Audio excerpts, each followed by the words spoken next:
ಪ್ರತಿಯೊಂದು ಕಾರ್ಯಕ್ರಮದಲ್ಲಿ ಅವರಲ್ಲಿ ಇರ್ತಿದ್ರು. ಆ ಕಾರಣದಿಂದ ನಾವಲ್ಲಿ ಆರಂಭಿಸಿದ್ದು.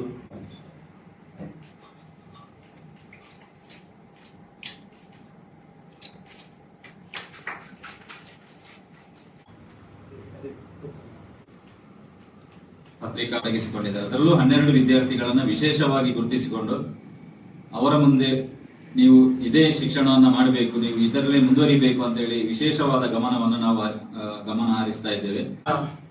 ಭಾರತಿ ಹಿರಿಯ ಪ್ರಾಥಮಿಕ ಶಾಲೆಯಲ್ಲಿ ನಾನು, ಗುರುಪ್ಪನವರು ಮತ್ತು ರಾಧಾಕೃಷ್ಣ ಅವರು ಒಟ್ಟಿಗೆ ಶಾಲೆಯಲ್ಲಿ. ಆಗ್ಲೇ ಗುರುಪ್ಪನವರು ಒಬ್ಬ ಪ್ರತಿಷ್ಠಿತ ವ್ಯಕ್ತಿ, ನಿಷ್ಠೂರವಾದಿ, ಎಲ್ಲರ ಹತ್ರ ಕೂಡ ನ್ಯಾಯಕ್ಕಾಗಿ ಹೋರಾಟ ಮಾಡುವಂತ ವ್ಯಕ್ತಿ. ಆದ್ರಿಂದ ನನಗೂ ಅವರು ಭಾರಿ ಅವಿನಾಭಾವ ಸಂಬಂಧ. ನಾನು ಕಾಲೇಜಿನಲ್ಲಿ ಕಾರ್ಯಾಧ್ಯಕ್ಷರಾಗಿ ಡಿಗ್ರಿಯಲ್ಲಿ ಮತ್ತು PU ಅಲ್ಲಿ ಇರುವಾಗ ಕೆಲವೊಂದು ನ್ಯೂನ್ಯತೆ ಬರುವಾಗ ನನಗೆ ಅವರು ಮಾತಾಡೋದು ಉಂಟು.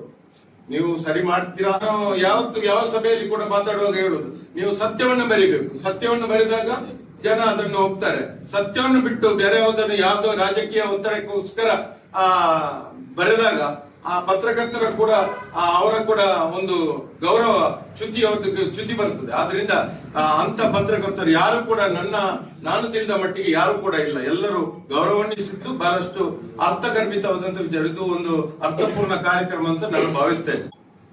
ನೇರ ನಡೆನುಡಿಯ ವ್ಯಕ್ತಿ, ಸಮಾಜದಲ್ಲಿ ಏನಾದ್ರೂ ಸಮಸ್ಯೆ ಉಂಟಾದ್ರೆ ಅದಕ್ಕೆ ಸ್ಪಂದಿಸುವಂತ ಒಂದು ವ್ಯಕ್ತಿ ನಮ್ಮ ಗುರುಪ್ಪ ಬಳಕುಣಿಯವರು. ನಿರ್ಧರಿಸುವಂತ ಹಂತದಲ್ಲಿರುವಾಗ ಅವರಿಗೆ ಆ ಸಮಾಜಕ್ಕೆ ತಮ್ಮಿಂದ ಏನಾದ್ರೂ ಕೊಡುಗೆ ಕೊಡಬೇಕು ಅನ್ನುವಂತ ಉದ್ದೇಶದಿಂದ ನೀವು ಅವರನ್ನು ಮುಂದೆ ಬೆಳೆಸುವಂತ ರೀತಿಯಲ್ಲಿ ಈ ಕಾರ್ಯಕ್ರಮವನ್ನು ಹಮ್ಮಿಕೊಂಡಿದ್ದೀರಿ. ಇದು ಒಂದು ಮಕ್ಕಳನ್ನು ಮುಂದಿನ ಜೀವನವನ್ನು ಅವರು ರೂಪಿಸುವಂತಹ ಕೆಲಸವನ್ನು ಇದರ ಮುಖಾಂತರ ನಡೀತಾ ಇದೆ. ಹಲವಾರು ವರ್ಷ 2 ವರ್ಷದಿಂದ ಹಲವಾರು ವಿದ್ಯಾರ್ಥಿಗಳನ್ನು ನೀವು ಮುಂದಿನ ಜೀವನಕ್ಕೆ ರೂಪಿಸಿದ್ದೀರಿ. ಅದೇ ರೀತಿ ಇನ್ನೂ ಕೂಡ ಇದರಲ್ಲಿ ಹೆಚ್ಚಿನ ರೀತಿಯಲ್ಲಿ ಈ ಸಹಾಯ ಸಹಕಾರ ಒದಗಲಿ. ನಮ್ಮ ಮುಖಾಂತರ ನಾವು 08 CGPA ಅಂಕಗಳನ್ನು ಪಡ್ಕೊಂಡಿದ್ದಾರೆ. ಪ್ರಥಮ ವರ್ಷದ ವ್ಯಾಸಂಗವನ್ನು ಅವರು ಪಡೆಯಲಿಕ್ಕಿದ್ದಾರೆ. ಬಾಡಕಣಿಯವರು ಯಾವ ರೀತಿ ಹೋರಾಟ ಮಾಡ್ತಾ ಇರ್ತಾರೆ, ಬಹುಶಃ ಕೊನೆಯವರೆಗೂ ಅವರ ಉಸಿರುಗಳಿಗೂ ಸ್ವಾಭಿಮಾನದಿಂದ ಬಿಟ್ಕೊಟ್ಟವರಲ್ಲ ಯಾವುದೇ ವಿಷಯದಲ್ಲಿ. ಆಮೇಲೆ ಮುಖ್ಯವಾಗಿ ನಾವು ನೆನಪಿಸಬೇಕಾಗಿರೋದು 2 ವಿಷಯದಲ್ಲಿ ಅವರು ದಕ್ಷಿಣ ಕನ್ನಡ ಜಿಲ್ಲೆ ಮಟ್ಟಿಗೆ, ಅದರಲ್ಲೂ ನಮ್ಮ ಜಿಲ್ಲೆಯ ಸರ್ಕಾರಿ ವ್ಯವಸ್ಥೆ ಮಟ್ಟಿಗೆ ಒಂದು ನಮ್ಮ ಕರಾಳ ಉತ್ಸವ ಮತ್ತು ಹಾಗೂ ಹಬ್ಬಕ ಉತ್ಸವ ಎರಡೂ ಒಂದು ಸ್ಟ್ರೀಮ್ ಯಶಸ್ವಿ ಆಗಿದ್ದರು. ಈಗ 1-2 ಉದಾಹರಣೆ ಬಹುಶಃ 2019 ನಮ್ಮ ಸೈಕೋಳಿಯಲ್ಲಿ ಹಬ್ಬಕ ಉತ್ಸವ ಆಗಿತ್ತು. ರಾತ್ರಿ ಸಾಂಸ್ಕೃತಿಕ ಕಾರ್ಯಕ್ರಮ ಆಗಿತ್ತು. ಎಂದಿನಂತೆ ಅಲ್ಲಿ ಸ್ವಲ್ಪ ಜನ ಕಡಿಮೆ ಇತ್ತು. ದೊಡ್ಡ ಉತ್ಸವ, 20 ವರ್ಷ ಬಜೆಟ್ ಉತ್ಸವ, ಒಂದು 15 ಜನ ಇರ್ಬೋದು ರಾಜವರು ಮುಂದ್ಗಡೆ ಕೂತಿದ್ರು. ನಾನು ಇದು ರಾತ್ರಿ ನಾನು ನೋಡುವಾಗ ಹಿಂದಿನ ಲೈನಲ್ಲಿ ಒಬ್ರು ಕೂತಿದ್ರು. ಯಾರು ನೋಡುವಾಗ ಬಾಳೆಕುಣಿಯವರು ಕೂತಿದ್ರು. ಅಂದ್ರೆ ಅವರು ಏನಾದ್ರೆ ಬಾಳೆಕುಣಿ ಯಾವುದೇ ಬರೀಬೇಕಾದ್ರೆ ಎಲ್ಲೋ ಕೂತು ಏನೋ ಆಫೀಸಲ್ಲಿ ಕೂತು ಏನೋ ಬರೀತಾ ಇರಲಿಲ್ಲ. ಬಂದು ಕಣ್ಣಾರೆ ಕಂಡು ನೋಡಿ ಅದ್ರ ಬಗ್ಗೆ ಅದು ಹೌದಾ ಅಲ್ಲ ನೋಡಿಕೊಂಡು ನಾವು ಬರೀತಿದ್ರು. ಅಷ್ಟರ ಮಟ್ಟಿಗೆ ಅವರು ನಿಷ್ಠರಾಗಿದ್ದರು. ಬಾಳೆಕುಣಿಯವರು ನಮ್ಮ ನಗಲಿದ್ದಾಗ ನಮ್ಮ ಸಂಘದಿಂದ ನಮ್ಮ ಪ್ರೆಸ್ ಕ್ಲಬ್ ಅವರ ಹೆಸರನ್ನ ಶಾಶ್ವತವಾಗಿ ಉಳಿಸುವಂತೆ ಯಾವುದಾದ್ರು ಒಂದು ಕಾರ್ಯಕ್ರಮ ಮಾಡಬೇಕು ಅಂತ ನಾನೇ ಇಲ್ಲಿ ಶ್ರದ್ಧಾಂಜಲಿ ಸಭೆಯಲ್ಲಿ ಹೇಳಿದ್ದೆ.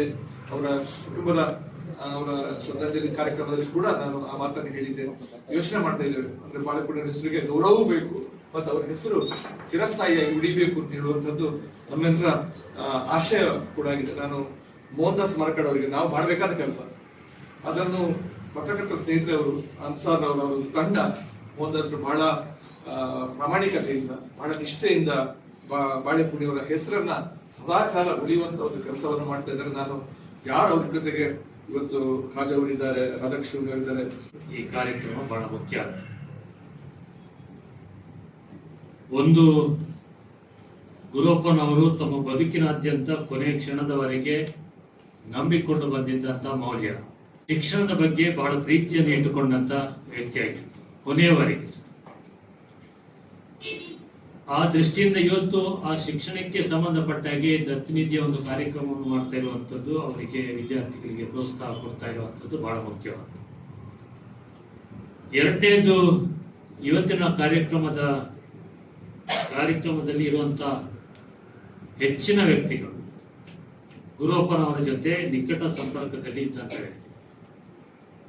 ಅದಕ್ಕಿಂತಲೂ ಮುಖ್ಯವಾಗಿ ಇವತ್ತಿನ ಅವರು ಈಗ ಶೀನಶೆಟ್ಟಿ ಮತ್ತು ಕೃಷ್ಣಮೂಲ್ಯ ಅವರು ಹೇಳ್ತಾ ಇದ್ರು, ನಾವು ಬಹಳ ಗೌರವಿಸ್ತಾ ಇರುವಂಥ ವ್ಯಕ್ತಿಗಳು ಅಂದರೆ ಅವರು. ಕಾರುಣ್ಯ ಚಾರಿಟೇಬಲ್ ಟ್ರಸ್ಟ್ನ ಬಗ್ಗೆ ಒಂದೆರಡು ಮಾತು ಹೇಳಲೇಬೇಕು. ಯಾಕಂದ್ರೆ ಟ್ರಸ್ಟ್ ಅಂದ್ರೆ ನಂಬಿಕೆ. ಈ ಟ್ರಸ್ಟ್ ಸಾಮಾನ್ಯ ಟ್ರಸ್ಟ್ ಅಲ್ಲ, ನಮ್ದು ಜನ ಶಿಕ್ಷಣ ಟ್ರಸ್ಟ್ಗಳ ಟ್ರಸ್ಟೇ. ಜನ ಶಿಕ್ಷಣ ಟ್ರಸ್ಟ್ ನಮಗೆ ಜನರ ಬಗ್ಗೆ ಶಿಕ್ಷಣದ ಬಗ್ಗೆ ಟ್ರಸ್ಟ್ ನಂಬಿಕೆ ಇರುವವರು. ಈ ಎಜುಕಾರುಣ್ಯ ಟ್ರಸ್ಟ್ ಬಾಳೆಪುರಿಯಲ್ಲಿ ಎಂಟಿಗುರು ಬಾಳೆಪುರಿ ಯಾವ ತರದ ಮೌಲ್ಯಗಳಿದ್ದ ಒಂದು ಹಂತದಲ್ಲಿ ಅದನ್ನು ಮೀರಿ ಈ ಟ್ರಸ್ಟ್ ನ ಒಂದು ಗುಂಪು ಮೇಲೆ ಏರಿದೆ ಅಂದ್ರೆ ತಪ್ಪಾಗ್ಲಿಕ್ಕಿಲ್ಲ. ಮೋಹನ್ದಾಸ್ ಮರಕಡೆ ಇರ್ಬೋದು, ರಮೇಶ್ ಶೆಟ್ಟಿ ಇರ್ಬೋದು, ಅನ್ಸಾರಿ ನೋಳಿ ಇರ್ಬೋದು, ಬಬಿತಾ ಮರಕಡೆ ಇರ್ಬೋದು, ಪ್ರಶಾಂತ್ ಅಂಬೇಟ್ ಇರ್ಬೋದು, ದಿನೇಶ್ ನಾಯ್ಕ ಕಾಶಪಟ್ಟಿ ಇರ್ಬೋದು, ಒಂದು ಟೀಮ್. ನಾವು ಸಮಾಜ ಕಾರ್ಯಕರ್ತರು. ಈ ವ್ಯಕ್ತಿಗಳು, ಈ ಗುಂಪು ಅಂತರಂಗ ಬಹಿರಂಗ ಶುದ್ಧತೆಯನ್ನು ಕಾಪಾಡಿಕೊಂಡು, ಅಂತರಂಗ ಬಹಿರಂಗ ಶುದ್ಧತೆಯನ್ನು ಸಂಪೂರ್ಣ ಕಾಪಾಡಿಕೊಂಡು, ಸತ್ಯತೆ, ಪ್ರಾಮಾಣಿಕತೆ, ಸೇವಾ ಪರತೆಯಿಂದ ಕಾರ್ಯಕ್ರಮ ರೂಪಿಸಿದ್ದಾರೆ. ಈ ಕಾರ್ಯಕ್ರಮ ಇನ್ನು ಮುಂದೆ ಬೆಳೆಯುತ್ತದೆ. ಯಾಕೆಂದ್ರೆ ಇದು ಸಾಮಾನ್ಯ ಕಾರ್ಯಕ್ರಮ ಅಲ್ಲ. ಒಂದು ವ್ಯಕ್ತಿಯ ಆ ವ್ಯಕ್ತಿಯ ಶಕ್ತಿಯನ್ನು ಸಂಪೂರ್ಣ ಸಾಕ್ಷಾತ್ಕಾರ ಮಾಡುವುದು ಮಾತ್ರ ಅಲ್ಲ, ಆ ಸಂಸಾರ, ಸಮಾಜ, ಇಡೀ ದೇಶ ಕಟ್ಟುವ ಕೆಲಸವನ್ನು ಎಜುಕಾರುಣ್ಯ ಇಲ್ಲಿಂದ ಶುರು ಮಾಡಿದೆ. ಬಾಳೆಪುರಿಯಿಂದ ಶುರು ಮಾಡಿದೆ, ಮಂಗಳೂರಿಂದ ಶುರು ಮಾಡಿದೆ. ಸಾಮಾನ್ಯ ಕೆಲಸ ಅಲ್ಲ. ಯಾಕಂದ್ರೆ ಒಂದು ದೇಶ, ನಾಡು, ಜನ ಕಟ್ಟುವ ಕಾರ್ಯ ಡೆಲ್ಲಿಯಿಂದ ಆರಂಭ ಆಗುವುದಲ್ಲ, ಹಳ್ಳಿಯ ಮೂಲೆಯಿಂದ ಹೇಳುವುದಕ್ಕೆ ನಿಮ್ಮ ತಂಡ, ಚಿಕ್ಕ ತಂಡ ಒಂದು ಕೆಲಸ ಮಾಡುವುದು ನಮಗೆ ತುಂಬಾ ಸಂತೋಷ. ನಾನು ಭಾಷಣಗಾರ ಅಲ್ಲ, ಕೆಲಸಗಾರ. ಅದಕ್ಕೆ ಶಕ್ತಿ, ಶಿಕ್ಷಣ ಅಭಿವೃದ್ಧಿಯ ಸಾಧನೆ ಹೇಳುತ್ತೇವೆ. ಈ ಶಿಕ್ಷಣದ ಬಗ್ಗೆ, ಆರೋಗ್ಯ ಬಗ್ಗೆ, ವ್ಯಸನದ ಬಗ್ಗೆ, ಸ್ವಚ್ಛತೆಯ ಬಗ್ಗೆ, ಶೋಷಿತರ ಬಗ್ಗೆ, ಪ್ರಕೃತಿಯ ಬಗ್ಗೆ, ಭ್ರಷ್ಟಾಚಾರದ ಬಗ್ಗೆ ಬಾಳೆಪುರಿ ತುಂಬಾ ಬರೆದವರು. ನಮ್ಮನ್ನು ಅವರು ಸುಮ್ಮನೆ ಒಪ್ಪಿಕೊಳ್ಳಿಲ್ಲ.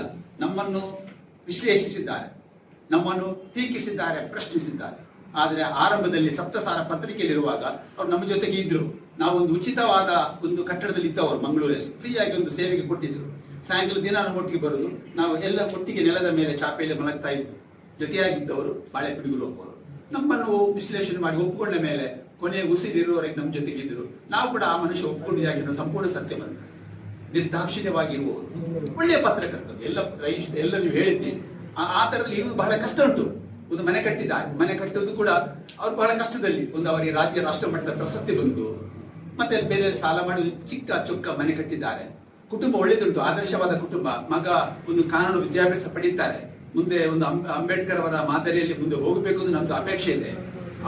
ಅವರ ಪತ್ನಿಯವರು ಇಲ್ಲಿದ್ದಾರೆ, ಅವರು ಒಂದು ಉದ್ಯೋಗದಲ್ಲಿ ಇದ್ದಾರೆ, ಸ್ವಾವಲಂಬಿ ಬದುಕು ಮಾಡಲಿಕ್ಕೆ ಮುಂದೆ ಹೋಗ್ತಾ ಇರುವುದು.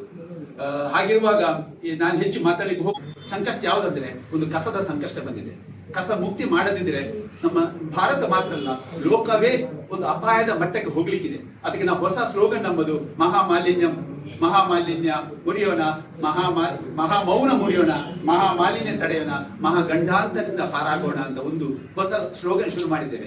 ಬಾಟಲಿಗೆ ಸಮಾನವಾದ ನಮ್ಮ ಜಿಲ್ಲೆಯಲ್ಲಿ ಪ್ಲಾಸ್ಟಿಕ್ ಮಳೆ ಉಂಟು, ನಮ್ಮ ಜಿಲ್ಲೆಯಲ್ಲಿ ಪ್ಲಾಸ್ಟಿಕ್ ಬೆಂಕಿ ಉಂಟು. ಇಡೀ ನಮ್ಮ ಜಿಲ್ಲೆ ಒಂದು ಬಯಲು ಕಸಾಲ ಜಿಲ್ಲೆ ಆಗಿದೆ. ಕಳೆದ 21 ವರ್ಷಗಳಿಂದ ಇದರ ಅಭಿಯಾನ ನಡೀತಾ ಉಂಟು. ಇತ್ತೀಚೆಗೆ ಜಿಲ್ಲಾಡಳಿತ, ಗ್ರಾಮಾಡಳಿತ ಸ್ವಲ್ಪ ಚುರುಕುಗೊಂಡಿದೆ. ಯಾವಾಗ ಚುರುಕುಗೊಂಡಿತು? ಸುಪ್ರೀಂ ಕೋರ್ಟ್ ಮಧ್ಯಪ್ರವೇಶ ಮಾಡಿದ. ಸುಪ್ರೀಂ ಕೋರ್ಟ್ ಆದೇಶ ಪ್ರಕಾರ ಇವತ್ತು ಸರ್ಕಾರ, ಗ್ರಾಮಾಡಳಿತ, ಜಿಲ್ಲಾಡಳಿತ ಒಂದು ಒಳ್ಳೆಯ ಸುತ್ತೋಲೆ ಬಂತು, ಆದೇಶ ಹೊರಟಿದೆ. ಅವರು 2005ರಿಂದಲೇ ಈ ಸ್ವಚ್ಛತಾ ಅಭಿಯಾನದಲ್ಲಿ ತೊಡಗಿಸಿಕೊಂಡವರು. ನಿಮ್ಮಿಂದಾಗಿ ಈ ಅಭಿಯಾನದ ಉಸಿರು ಹೋಗಿಲ್ಲ. ಗೆಲುವು ನಮ್ಮದೇ. ಕಸಮುಕ್ತ ಉಳ್ಳಾಗ, ಕಸಮುಕ್ತ ಜಿಲ್ಲೆ, ಕಸಮುಕ್ತ ಕರ್ನಾಟಕ ಆಗಬೇಕು. ಈಗ ಕಾಲ ಕೂಡಿ ಬಂದಿದೆ. ಮಾನ್ಯ ಸ್ಪೀಕರ್ ಸರ್ ಹಿಂದೆ ಇದ್ದವರು ಈಗ ಆರೋಗ್ಯ ಮಂತ್ರಿಗಳಾಗಿದ್ದಾರೆ. ಅವರಿಗೆ ಪದೇ ಕೆಲವು ಪತ್ರ ಬರೆದಿತ್ತು. ವಿಧಾನಸಭೆಯಲ್ಲಿ ಬೆಳಗಾವಿ ಅಧಿವೇಶನ, ಬೆಂಗಳೂರು ಅಧಿವೇಶನ, ಜಿಲ್ಲೆಯನ್ನು ಕಸಮುಕ್ತ ಜಿಲ್ಲೆ ಮಾಡಿದರೆ ಕ್ಯಾನ್ಸರ್ ಮುಕ್ತ ಜಿಲ್ಲೆ ಆಗ್ತದೆ, ಕಾಯಿಲೆ ಮುಕ್ತ ಜಿಲ್ಲೆ ಆಗ್ತದೆ. ಯಾಕೆ ಮಾನ್ಯ